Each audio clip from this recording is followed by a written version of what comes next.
Nicolás Maduro Moros was born in Caracas, Venezuela, on November 23, 1962, into a working-class family. His father was a union leader, and this environment shaped Maduro's early views on workers' rights. He didn't come from wealth or privilege. Instead, he drove a public bus through the city's crowded streets. Behind the wheel, Maduro listened to the struggles of everyday people and became active in the transit union. He quickly rose as a union leader, fighting for better wages and working conditions. These years taught him how to organize, negotiate, and lead, not in a classroom, but in the heat of labor disputes. His colleagues respected his dedication and saw him as a true representative of the working class. Maduro's humble beginnings became central to his political identity.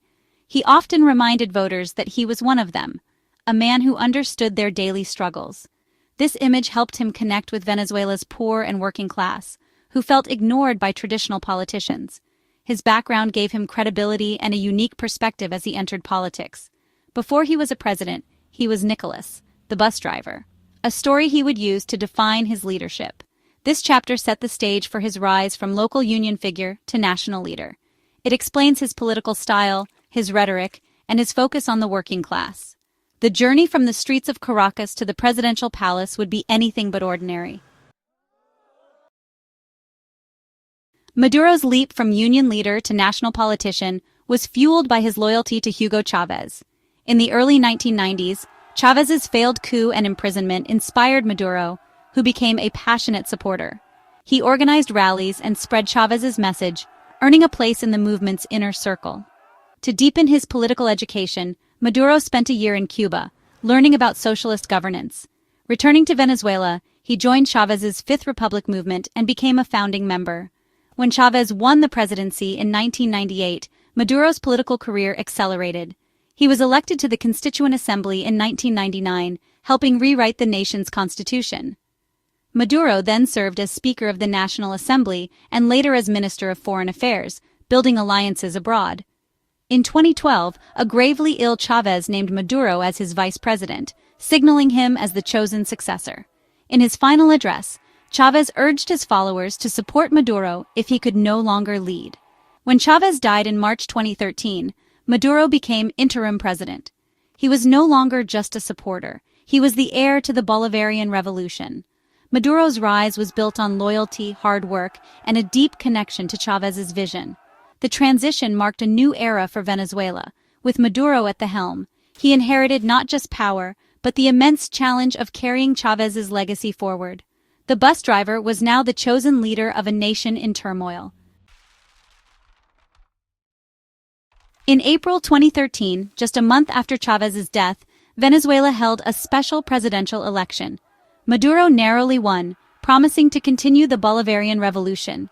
He pledged to expand social programs for the poor and maintain government control over key industries. Maduro's government kept price controls and social missions, aiming to make basic goods affordable and provide healthcare and education. He strengthened alliances with Russia, China, and Cuba, and remained a vocal critic of U.S. policy.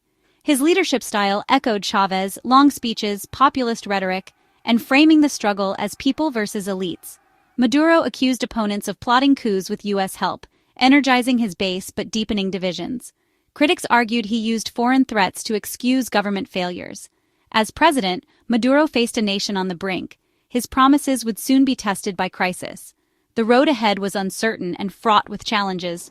Maduro had taken the wheel, but the journey was only beginning. Soon after Maduro took office, Venezuela's oil-dependent economy collapsed as global oil prices crashed. Government revenues plummeted, making it impossible to fund social programs or import essentials. Hyperinflation set in, wiping out savings and making the bolivar nearly worthless. Families struggled as prices soared and cash lost value overnight. Supermarket shelves emptied, and people waited in long lines for basic goods. Hospitals ran out of medicine and preventable diseases surged. Maduro blamed the crisis on U.S. sanctions and economic sabotage. Critics pointed to years of mismanagement, corruption, and failed policies like price controls and expropriations. Businesses couldn't profit, leading to even more shortages. The debate over the cause raged on, but the suffering was undeniable. The economic collapse became one of the worst humanitarian crises in the region. ordinary Venezuelans paid the highest price. The nation's prosperity had vanished almost overnight. As the crisis deepened, Maduro's grip on power was challenged by disputed elections. In 2018, major opposition parties boycotted the presidential vote, calling it rigged. With key rivals barred or jailed, Maduro won easily, but the result was rejected by the US, EU, and many Latin American countries. In 2019, opposition leader Juan Guaido declared himself interim president, backed by over 50 nations. Venezuela now had two leaders, Maduro, controlling the state, and Guaido, with international support. The US and allies labeled Maduro a dictator, accusing him of crushing democracy and jailing opponents. Maduro insisted he was defending Venezuela from a foreign-backed coup. Another disputed election in 2024 saw Maduro claim victory again, but international observers condemned the process as fraudulent. The opposition alleged widespread irregularities and claimed their candidate had won. The world remained divided over who was Venezuela's legitimate president. These contested elections deepened polarization and prolonged the political crisis. The question of legitimacy remains unresolved. Venezuela's democracy was now in question. The nation's future hung in the balance. In March 2020, the U.S. Department of Justice indicted Maduro and top officials on narco-terrorism charges. They accused Maduro of leading the Cartel de los Soles, conspiring with Colombia's FARC to traffic cocaine into the U.S. The U.S. offered a $15 million bounty for Maduro's arrest, later raising it to $50 million. These charges painted Maduro not just as a corrupt leader, but as a criminal kingpin. The U.S. used this to justify harsh sanctions and diplomatic isolation. For Washington, Maduro became a wanted fugitive, not a head of state. This criminal framing made negotiations nearly impossible.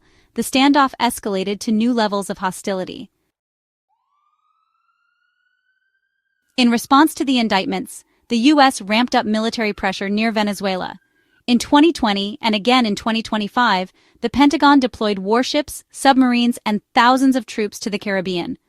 Officially, these were counter-narcotics missions, but the timing sent a clear warning to Maduro. The U.S. also launched a missile strike on a boat allegedly linked to Venezuelan gangs, killing 11. President Trump declared this a warning to drug traffickers. These actions heightened tensions and fears of conflict. Venezuela saw the deployments as a threat to its sovereignty. The region braced for possible escalation. The U.S. was flexing its military muscle, hoping to force change. Maduro responded to U.S. pressure with defiance. He called the accusations a ploy to justify invasion and vowed to defend Venezuela's sovereignty. Maduro mobilized the Bolivarian militia, promising to arm millions against any attack. Military parades and drills projected strength, while state media rallied support with anti-U.S. propaganda. The government blamed economic woes on U.S. sanctions, not mismanagement. This narrative resonated with Maduro's core supporters. Internationally, allies like Russia, China, and Cuba condemned U.S. actions. Some Latin American leaders, including Mexico's president, rejected U.S. claims. This limited support gave Maduro diplomatic cover. The standoff became a battle of narratives as much as power. The Maduro-U.S. confrontation has devastated ordinary Venezuelans. Economic collapse and sanctions created a humanitarian disaster. Millions struggle for food and medicine. Over 7 million have fled, making Venezuela's refugee crisis one of the world's largest. Maduro's story is extraordinary. A bus driver who became president, a union leader turned commander-in-chief. His rise is central to his appeal, proof for some that anyone can lead a revolution. But his legacy is fiercely contested. Supporters see a resilient revolutionary. Critics see a dictator who destroyed democracy and prosperity. The U.S. brands him a narco-terrorist, placing a bounty on his head. Today, Venezuela's future remains uncertain, with no end to the crisis in sight. Maduro's life is a lesson in how loyalty and circumstance shape history. Whether hero or villain, he has steered Venezuela through historic turmoil.